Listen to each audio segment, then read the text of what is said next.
Oke, Bismillahirrahmanirrahim. Assalamualaikum warahmatullahi wabarakatuh. Alhamdulillah, wassalatu wassalamu ala rasulillah, amma wa'du. Alhamdulillah pada pagi hari ini berkesempatan nih, Masya Allah, kesempatan yang jarang kita ketemu bersama Prof. Legend, Prof. Yono. Dipanggilnya Prof. Yono ya? Prof Yan. Prof. Yan. Prof. Yan, Masya Allah, Alhamdulillah. Terima kasih Prof atas waktunya. Insya Allah, Alhamdulillah pada pagi hari ini berkesempatan bersama Akasha Adventure kita bisa bersilaturahmi bersama teman-teman di Argopuro Mountain, Gunung Argopuro tepatnya di Jawa Timur ya? Jawa Timur. Prof? Alhamdulillah. Mungkin pagi ini kita ngobrol-ngobrol sedikit nih Prof, sambil kita menikmati mentari pagi nih, Masya Allah. Ya, oke, boleh. Alhamdulillah di tanggal 2 Juni ya tepatnya 2 Juni. ya. 2 Juni ini dimulai trekking kita 2 hari yang lalu berarti ya? 2 hari yang lalu. 2 hari yang lalu, Tanggal Masya Allah. 31 Mei. 31 Mei. Ini Prof, mungkin Prof kan senior banget nih dalam hal mendaki gunung. Bahkan sebulan 2 kali nih beliau nih mendaki gunung. Insya Allah. Mungkin kalau ditanya, kalau orang-orang yang belum naik gunung nih, buat apa sih naik gunung? Capek. Nah, mungkin Prof coba bantu menjawab gitu, buat apa sih naik gunung? Oke, jadi kalau menurut saya pribadi, Siap. itu naik gunung itu ada 3 maksud sebetulnya. 3 maksud. Ya, yang pertama itu hobi, pasti kan? Hobi, terus kemudian di samping hobi itu kita jadi sehat. Itu yang pertama. Terus yang kedua itu kita naik gunung itu kita kan sebetulnya menikmati alam. Menikmati alam. Mendekatkan diri pada semesta. Mendekati. Dan itu adalah ciptaan yang maha kuasa. Ciptaan Allah ya, Masya Ya, Allah. jadi paling tidak kita itu merasa dekat dengan Allah Subhanahu wa Ta'ala itu semakin intens kedekatan kita. Lewat alam salah Betul, satunya ya. iya itu. Karena kita di sana jadi kecil. Ya, Jadi ini kan kecil. ini kan semesta kan. Masya Allah ya. Kelihatan tuh di benar-benar. sekeliling kita. Iya, Kita kecil di sini. Kecil ya. Iya. Benar-benar. Itu alasan kedua. Dan alasan ketiga ketika kita bisa mencapai puncak gunungnya. Jadi ini kan kita baru di alamnya gunung ya, belum sampai ke puncaknya. Nah, ketika kita sudah sampai di puncaknya gunung itu, kita betul-betul merasa kita itu bukan apa-apa. Masya Allah. Jadi pendakian yang kita mulai dari bawah itu akan terasa pas gitu ketika di puncak gunung. Waduh. Jadi tujuan ketiga ini membuktikan bahwa kita bukan siapa-siapa. Jadi Betul, sebetulnya betul. mengikis kesombongan ya. Ya, itulah Masya maksudnya. Allah. Jadi 3 alasan itu. 3 alasan ya luar biasa. Nah, jadi teman-teman itu 3 alasan menurut Prof Yon mengapa kita harus naik gunung. Yang pertama apa Prof tadi? Kita Hobi ulang. itu. Hobi. Nah, hobi ini kan juga menjadikan kita sehat ya. Sehat, Ini kan betul. bagian dari olahraga. Yang kedua, membuktikan bahwa kita ini kecil. Betul nggak Prof? Ya, Kita kecil dibandingkan dengan bumi bahkan alam semesta. Masya Allah, kita nggak ada apa-apanya dibanding kekuasaan Allah. Yang ketiga, mengikis kesombongan. mengikis juga. kesombongan. Masya Allah. Karena memang benar ya Prof, ketika kita benar-benar ingin mendekatkan diri kepada alam, memang ya kita itu nggak bisa, maksud saya, benar-benar kita bergantung sama Allah gitu di sini. Betul, iya, Kita itu. nggak bisa ngapa-ngapain ketika ada badai semisal, ada hujan, Mm, kita bergantung pada siapa, nggak bisa gitu ya. betul itu. Pak, oke, biar nggak pegal, nanti aku edit. Biar nggak pegal, tempelin ke perut. Pegangnya dua tangan. Nah, gitu. Karena pegal, aku yakin. Oke, Bro. Oke, tadi kan kita sudah ngobrolin tentang alasan-alasan seorang itu kenapa sih harus naik gunung gitu ya, Iya. Prof. Kemudian, kita ngobrolin tentang adab dan etika ketika orang naik gunung. Mungkin karena kan saat ini kebanyakan itu orang-orang ngikut tren nih. Ya, Nah, pengen ngonten di gunung gitu ya supaya eksis, nyari tempat yang instagramable. Ya, Nah, ini tapi lupa dengan etika dan adab ketika mendaki itu. Nah, mungkin seperti apa Prof bisa diceritakan adab dan etika pendakian? oke. Jadi kalau kita mendaki gunung ya, jadi yang pertama itu etika yang harus kita pelajari itu adalah kita jangan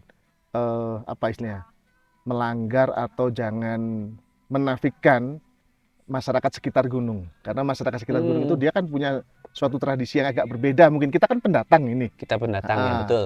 Ya udah, kita jangan sampai kita menyinggung mereka. Itu yang pertama. Terus yang kedua, ketika kita mulai pendakian, satu hal itu kita tidak boleh buang sampah sembarangan. Nah, itulah. Tuh. Tidak boleh buang Iya, sampah betul. sembarangan. Nah, di samping nggak buang sampah sembarangan, kita nggak boleh matahin sembarangan.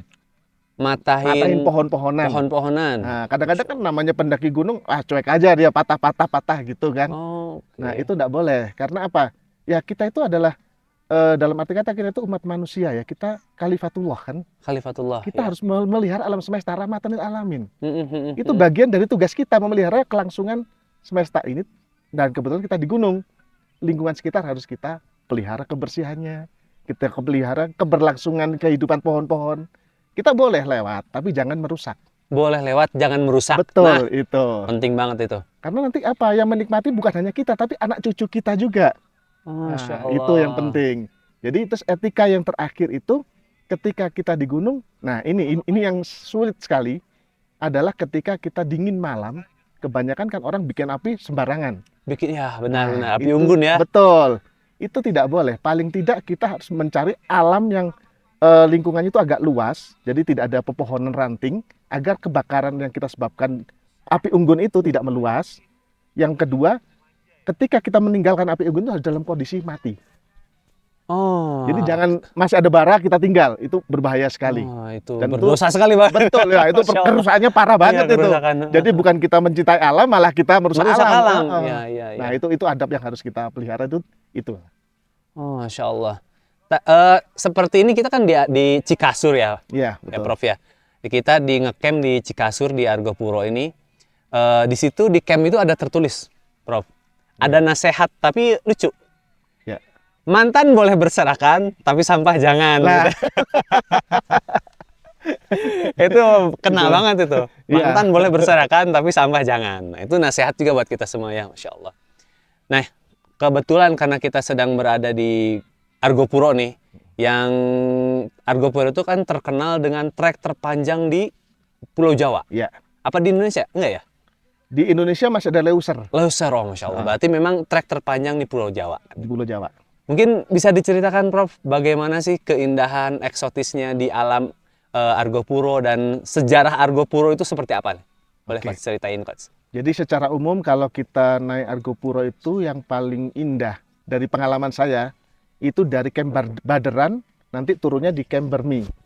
Karena kebetulan saya sudah mengalami dua-duanya. Oh, Masya Allah. Jadi kalau saran saya dari Baderan itu nanti kita akan camp pertama itu di Cikasur yang sekarang kita ada Oh, ini. ini Cikasur ya. Nah, Cikasur ini punya suatu sejarah yang unik.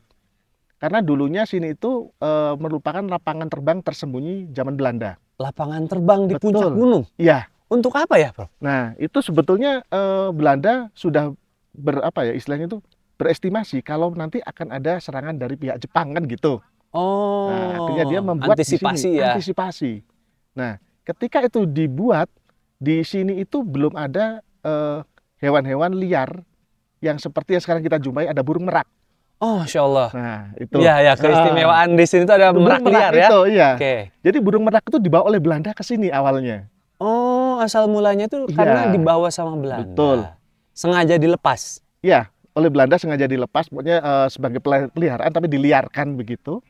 Nah, ketika lapangan terbang ini tidak terpakai lagi setelah Jepang masuk, terus kemudian Belanda kalah perang, nah akhirnya ditinggalkan. Nah, meraknya akhirnya jadi habitat alami di sini. Itu khas di Indonesia hanya ada di sini. Jadi Iya, kalau ingin iya, lihat merak liar, datanglah ke Cikasur. Yang Gitu. istimewa dari Camp Cikasur ini ada merak liar. Meraknya, betul itu. Yang tadi subuh bunyinya Ya mirip ya, lutung. deket ya, mirip lutung ya. Betul, Iya, bunyinya ya, mirip Masya lutung. Allah. Tapi dia takut nggak ya sama pengunjung nih, seperti Nah, itu, pendaki-pendaki ini? Memang merak itu binatang yang penakut ya sebetulnya. Dia Pemalu apa penakut ya? ya mungkin pemalu ya. Pemalu ya? Kalau takut buktinya ketika di batas vegetasi kita deketin, dia nggak lari, berarti kan nggak takut ya. Oke. Tapi dia tidak akan mendekat ke camp ini. Jadi dia hanya di batas vegetasi, di batas-batas hutan itu. Ya dari sana kan kelihatan itu ya. Dia sembunyi di situ dia. Jadi kalau kita dekatin, kita foto itu, dia diam. Berarti bukan penakut ya, pemalu ya. Pemalu mungkin. ya? Nah di sini Benar. uniknya ada, kalau kita beruntung kita akan melihat merak yang putih. Jadi bukan yang berwarna. Merak albino. Betul, itu ada juga liar di sini. Jumlah habitatnya ada datanya nggak ya? Ya, itu kalau datanya kebetulan di sini memang belum pernah didata secara Belum resmi. pernah. Oh. Jadi kita hanya mengandalkan data dari perhutani. Nah, itu paling enggak kata perhutani sih sekitar 2% dari populasi. Oh, yang merak albino itu ya? Iya, Dan itu jarang ya sebetulnya? jarang. Oh, Masya Allah. Ya itu keunikan di sini. Makanya Cikasur ini sangat disarankan. Camp di Cikasur, siapa tahu beruntung ketemu yang albino gitu. Oh, Masya Allah. Ketemu yang biasa aja mungkin Iya. juga akan menakjubkan ya. Gitu. Masya Allah. Apalagi ya, Prof, Nah. yang istimewa di Cikasur nih? Nah, terus di Cikasur itu memang dia selain merak tadi, itu sebetulnya binatang alaminya lutung sebetulnya, lutung. Lutung. Iya, jadi kalau di sini namanya bukan lutung ya. Kalau lutung kan bahasa Indonesia kan. Iya, iya. Masyarakat sini saya lupa dia nyebut apa gitu, tapi itu jenis lutung. Nah, kadang-kadang bunyinya kan mirip dengan merak tadi. Iya, iya. Nah, sehingga istimewanya orang itu bingung membedakan kalau nggak biasa gitu loh. Nah, cuman kemarin kan Om Reddy sudah sana ya, jadi bunyinya oh beda Ya. gitu. Ya, benar-benar. Nah, terus sebelum masuk Camp Cikasur itu di bawah ada sungai kan jernih itu. Ya, Masya Allah. Nah, di sungai jernih itu juga tumbuh liar selada air. Selada air. Ya. Jadi kalau kita daki ke sini jangan takut kekurangan bahan makan berupa sayur karena bisa ambil di situ. Ambil langsung ya, langsung Ambil dari alam dimasak di sini. Masya Itu. Allah. Mungkin enaknya itu kita bawa sambal ke pinggir sungai. Iya. Nah, cuman sayang kalau teman-teman ke sini baknya sambal cocolan bukan sambal ulek. Kalau sambal Ya, digilek gini kan enak. Sambal ulek, benar-benar. Mungkin itu keistimewaannya. Dan itu sungainya, air sungai itu bisa langsung diminum ya, Prof? Kalau penduduk lokal langsung diminum. Tapi kalau pendatang kan kebiasaannya karena orang kota ya. Orang kota ya. Biasanya wah masak dulu deh gitu. Masya Allah nih, mudah-mudahan nanti rencana kan kita mau bikin trip juga nih. Iya. Bagi teman-teman yang mau gabung di Akasha Adventure, kita bikin trip ke Argopuro ini. Kan tadi Oke. sudah diceritakan nih, spesial atau istimewanya di Argopuro itu ada apa? Satu ada, mungkin habitat utamanya lutung ya, tadi suaranya. Yang asli sini. Kemudian juga tadi yang istimewa juga nih, itu ternyata bawaan Belanda ya. Iya, betul. Bawaan Belanda, ada merak, dan bahkan ada merak albino yang itu jarang di Indonesia. Dan juga di Cikasur ini ada apa tadi? Lapangan terbang. lapangan terbang. Itu di belakang kita itu kan luas Landasan itu. udara. Masya Allah. Nah, itu Nanti kita bekas lihat ya. terbang. Nanti kita lihat noh. Bisa dilihat teman-teman. Bekas lapangan terbangnya. Mungkin nanti jalurnya bisa dilihat ya, Prof? Saya sendiri belum pernah ke sana. Belum soalnya. Jadi saya cuma di pinggir-pinggir aja. Oke, kalau gitu nanti kita lihat. Oke. Masya Allah. Nah, setelah dari Cikasur tuh kemana nanti, Prof? Nah, setelah dari Cikasur kita akan menuju ke Sabana Lonceng istilahnya. Sabana Lonceng. Karena di sana sabana seperti sabana tapi di sana banyak bunga lonceng. Sabana Lonceng. Nah, maka oke. disebut dengan Sabana Lonceng. Nah, Sabana Lonceng itu posisi pas di bawah puncak dari Rengganis. Puncak kan Rengganis. Argopuro itu pegunungan ya, jadi dia punya 3 puncak. Puncak Rengganis, puncak Argopuro sendiri, sama puncak Hyang. Oh, jadi kita tuh sekarang summit itu tiga langsung. Tiga Iya. langsung. Masya Allah. Nah, di situ punya keistimewaan masing-masing di situ. Tapi sebelum sampai ke Sabana Lonceng, kita akan melewati suatu sungai yang juga jernih. Dan di situ biasanya teman-teman kalau di Cikasur malas, dia ngecampnya di Cisentor namanya. Cisentor. Nah, di Cisentor itu pas ngecamp sebelahnya sungai besar itu. Oke. Nah, itu mandi di situ enak gitu. Oh, jadi sebetulnya trek ke Argopuro ini air banyak ya? Air banyak. Air banyak. Cuman bener. setelah dari Cisentor, nah itu mulai sulit air nanti. Tinggal kita gimana memanajemennya ya. Betul, Betul, ya. betul. Cuman yang unik nih, Prof. Kok namanya Cikasur, Cisentor, padahal lokasi ini Jawa Timur. Iya, itu bahasa Jawa kuno. Bahasa Jawa Ci kuno. artinya air. Sama kayak di Ciamis, Ya. Cikato Kan Mas. sebetulnya dari kata bahasa kita Pulau Jawa itu sama asal usulnya. Oh, Cuman- itu sebetulnya Ci itu bukan khas Sunda gitu ya? Bukan, itu Jawa kuno. Oh, Jawa Kan kuno. Zaman dahulu Oke. kita itu disebut Kepulauan Sunda. Kepulauan Sunda. Kalau kita lihat peta kuno, Iya, iya. daerah Bali sampai Nusa Tenggara itu Sunda kecil. Hmm. Nah, kita Sundanya Iya, yang iya. akhirnya berubah jadi Pulau Jawa itu. Oke. Gitu. Masya Allah.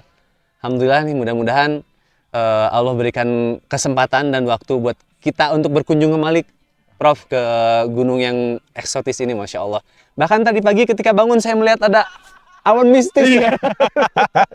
Mungkin bukan awan mistis ya, tapi Enggak. awan yang memang, Ya, dia Masya Allah, hilangnya karena sinar matahari. hilangnya karena sinar Kalau nggak matahari. sinar matahari dia tetap bertahan di situ. Masya Allah. Nah, teman-teman nanti bisa lihat yang saya pribadi sebut awan mistis ya. Karena awannya bertahan di situ dari maghrib sampai subuh. Tidak bergerak, Masya Allah. Kabut mungkin ya? Ya, semacam kabut lah. Kabut, Masya Allah. Baik. Terima kasih Prof Yon atas obrol-ngobrolannya, Masya Allah.